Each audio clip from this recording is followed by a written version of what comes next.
For roughly 40 years, farmers across America were offered free fertilizer.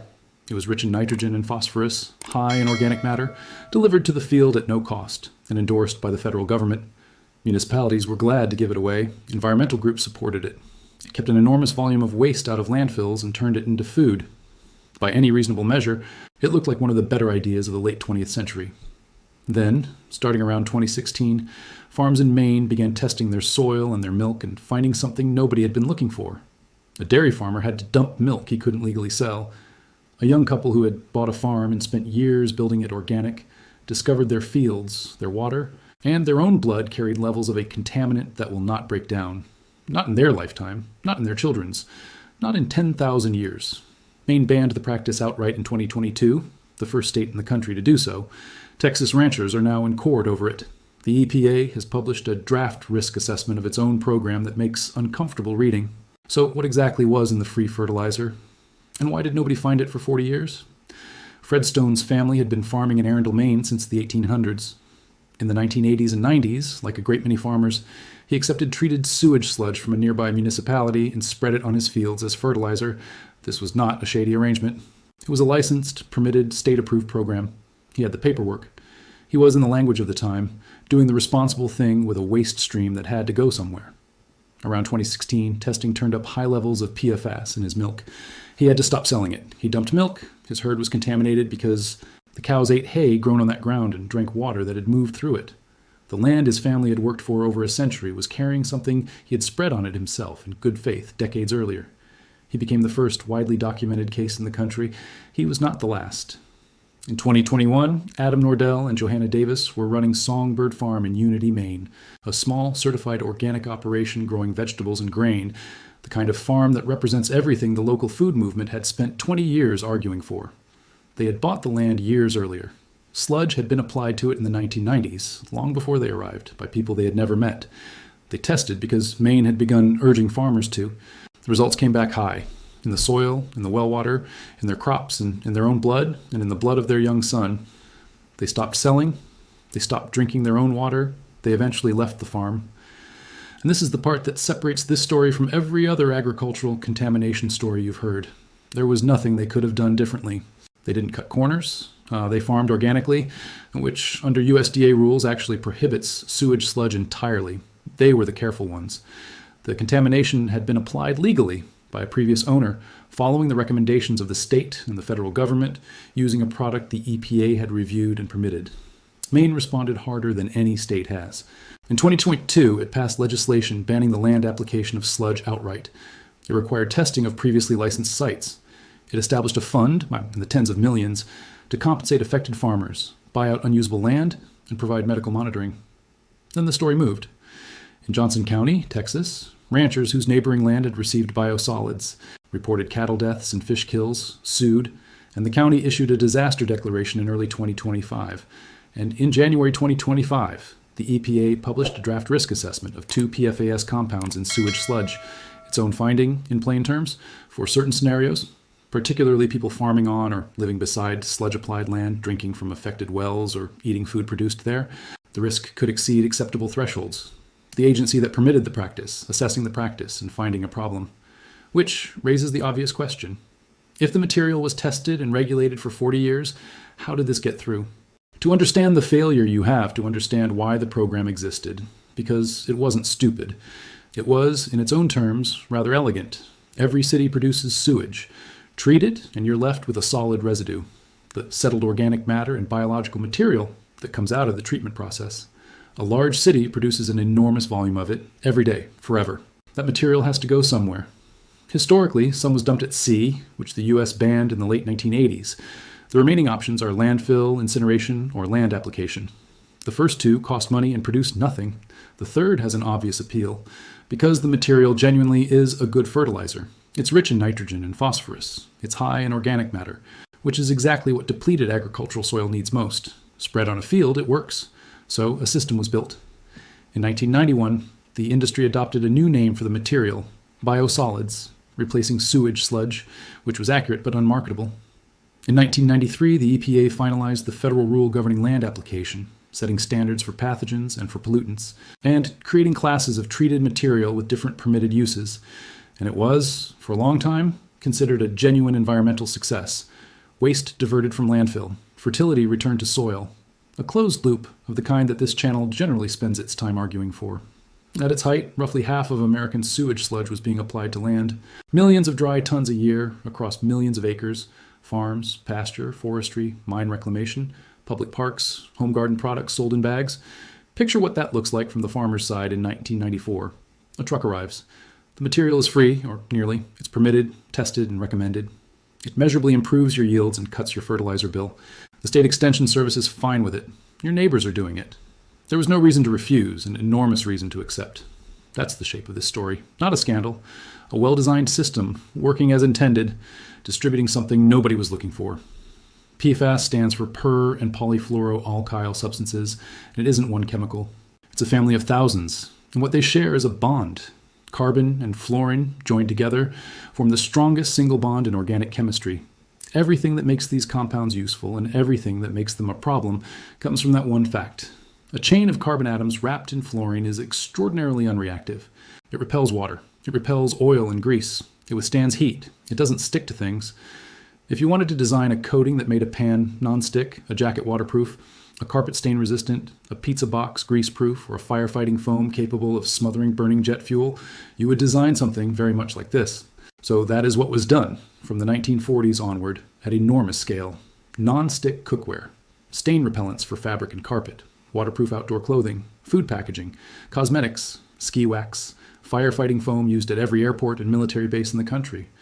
But the same bond that makes them useful means that essentially nothing in the natural world can break them apart. Ordinary organic pollutants degrade. Sunlight breaks them, microbes eat them, they hydrolyze, they oxidize. Give it long enough and they're gone. That's why most contamination events have an end date. PFAS don't have one. There's no soil bacterium that has evolved to attack a carbon-fluorine bond, because until about 80 years ago, there was nothing in the environment with one worth attacking.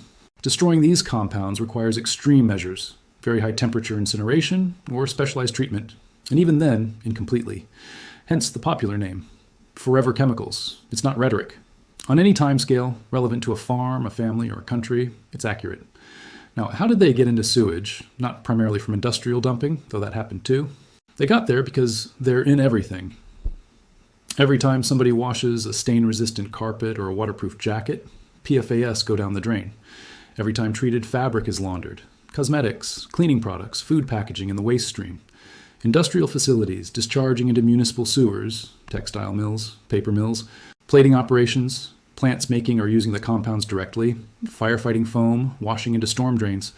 All of it converges on the wastewater plant, which is exactly what a wastewater plant is for. And here's the mechanism that turns this from a dilution problem into a concentration problem. Wastewater treatment is designed to separate solids from water and to break down organic matter biologically. PFAS resist biological breakdown, that's their defining property, and many of them bind preferentially to solids rather than staying in the water. So they partition into the sludge, and they stay. The treatment plant, doing its job correctly, functions as a collection and concentration device. Trace amounts from 1 million households arrive, dilute, and leave concentrated in the solid fraction, which is then trucked out and spread on farmland as fertilizer. That's the whole mechanism. No malice anywhere in it. A system designed to concentrate solids, concentrating something nobody knew to test for. Once it's in the ground, there are 3 routes onward, and they explain why the Maine cases looked the way they did. Into water. Many PFAS compounds are mobile in soil. They move downward with rainfall and reach groundwater, which is why the contamination showed up in farm wells rather than only in fields. And once it's in an aquifer, it spreads, which means the affected area isn't limited to the land that received the material, into plants.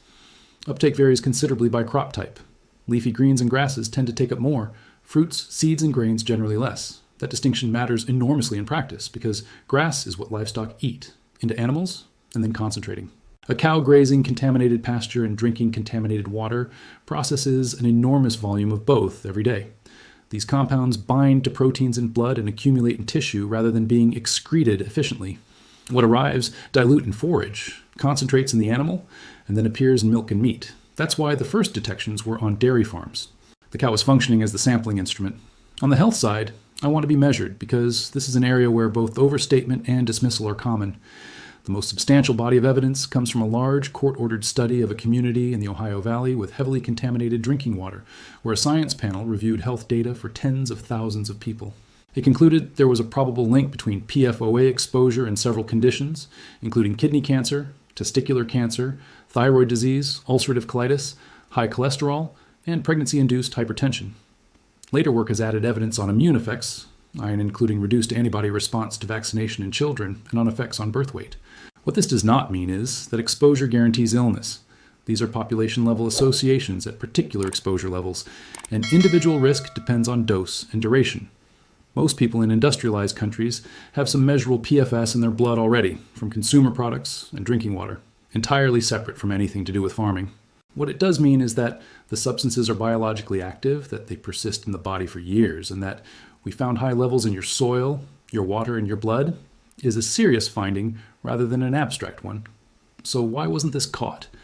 Here's where I have to disappoint anyone hoping for a cover-up, because the honest answer is worse than a cover-up. The 1993 federal rule regulated what was understood to be dangerous in sewage sludge at the time. It set limits on 9 heavy metals. It set requirements for pathogen reduction and for controlling vector attraction. Flies, rodents, the things that spread disease. Metals and pathogens were the historic risks. Those were the things that had caused documented harm. The rule addressed them, and by most accounts, it addressed them reasonably well. PFAS were not on the list, not because anyone removed them, because nobody had thought to put them there. They weren't a recognized environmental contaminant of concern in 1993. The analytical methods to detect them at the relevant concentrations weren't routinely available. The broader scientific alarm about them didn't build until the late 1990s and 2000s, largely driven by litigation and by researchers finding these compounds in the blood of essentially everyone tested, including people in the Arctic. So for decades, sludge was tested, certified compliant, and applied, and every one of those tests was accurate. It just measured a list that had a hole in it. There's a harder part, though, and I don't want to let the system entirely off the hook. The material's own name was changed in 1991 specifically to improve its public reception. That was a marketing decision. And the framework that had been built around it, the permits, the programs, the economics of waste disposal, the environmental case for recycling nutrients, created a considerable institutional investment in the practice being fine. When you have a system that must dispose of millions of tons a year, and the alternatives cost money and produce nothing, there's a structural pull toward not looking too hard. Some states did look. Michigan began systematically testing biosolids and tracing high results back to industrial dischargers, then requiring those industries to reduce what they were putting into the sewer in the first place, attacking the source rather than the end product. That's the approach with the best claim to actually working. And it took a state deciding to go looking for something nobody had asked it to find. Here's the useful part: scaled appropriately. Most of you are not on a contaminated farm. Some of you may be, and a few of you are about to buy land. If you're buying rural property, ask directly whether sludge or biosolids were ever applied and get it in writing. In many states, land application sites were licensed, which means there's a record. Ask the state environmental agency for the application site history for that parcel. This is now a standard part of agricultural due diligence in Maine, and it should be everywhere. If a seller won't answer, treat that as an answer. Know when testing is actually warranted. Soil and water PFAS testing costs real money, typically several $100s per sample at a specialized lab, and it isn't something to do casually.